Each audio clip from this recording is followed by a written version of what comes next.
Joseph fell on his father's face, wept on him, and kissed him.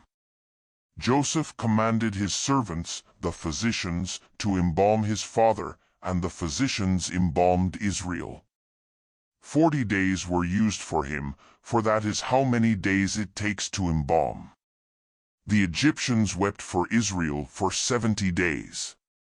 When the days of weeping for him were past, Joseph spoke to Pharaoh's staff, saying, "If now I have found favor in your eyes, please speak in the ears of Pharaoh, saying, My father made me swear, saying, Behold, I am dying.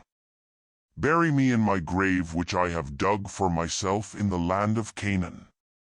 Now therefore, please let me go up and bury my father, and I will come again."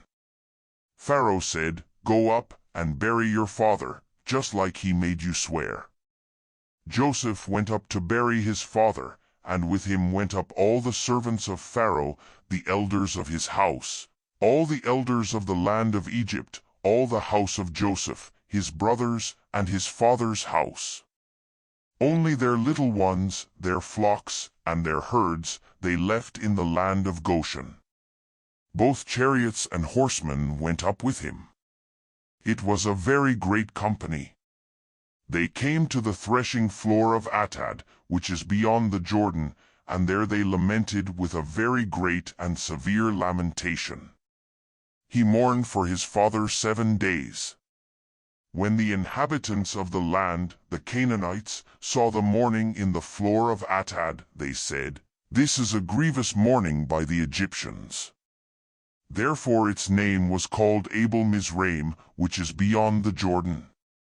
His sons did to him just as he commanded them, for his sons carried him into the land of Canaan, and buried him in the cave of the field of Machpelah, which Abraham bought with the field, as a possession for a burial site, from Ephron the Hittite, near Mamre.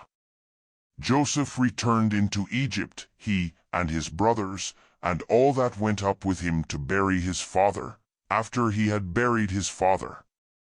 When Joseph's brothers saw that their father was dead, they said, "It may be that Joseph will hate us, and will fully pay us back for all the evil which we did to him." They sent a message to Joseph, saying, "Your father commanded before he died, saying, You shall tell Joseph, Now please forgive the disobedience of your brothers, and their sin, because they did evil to you. Now, please forgive the disobedience of the servants of the God of your father." Joseph wept when they spoke to him. His brothers also went and fell down before his face, and they said, "Behold, we are your servants." Joseph said to them, "Don't be afraid, for am I in the place of God?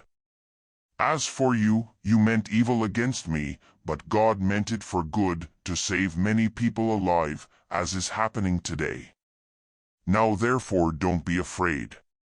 I will provide for you and your little ones." He comforted them and spoke kindly to them. Joseph lived in Egypt, he and his father's house. Joseph lived 110 years. Joseph saw Ephraim's children to the 3rd generation. The children also of Machir, the son of Manasseh, were born on Joseph's knees. Joseph said to his brothers, "I am dying, but God will surely visit you, and bring you up out of this land to the land which he swore to Abraham, to Isaac, and to Jacob." Joseph took an oath from the children of Israel, saying, "God will surely visit you, and you shall carry up my bones from here." So Joseph died, being 110 years old, and they embalmed him, and he was put in a coffin in Egypt.